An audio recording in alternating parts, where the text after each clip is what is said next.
তো গাইস, প্রথমে এই ভিডিওটা দেখো, তারপরের লিজেন্ডারি ফানি কমেন্ট গুলো আমরা পড়বো। এটি আমার খুবই পছন্দের খাবার। আমি জীবনে চলার পথে মাঝে মাঝে এই খাবারগুলো খাই। আজ নিজ চোখে দেখে ভীষণ ভালো লাগছে। দেখে নরম নরম মনে হচ্ছে, তবে না, বেশ শক্ত আছে। এজন্যই হয়তো ব্যথা লাগে।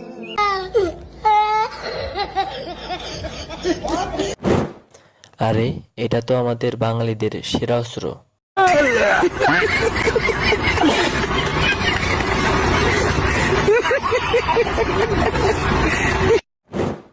ভাই, খুশি হয়ে দিলাম।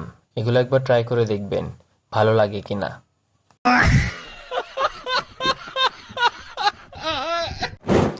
মাঝে মধ্যে, প্রতিনিয়ত, একটু আগেও খেয়ে এলাম।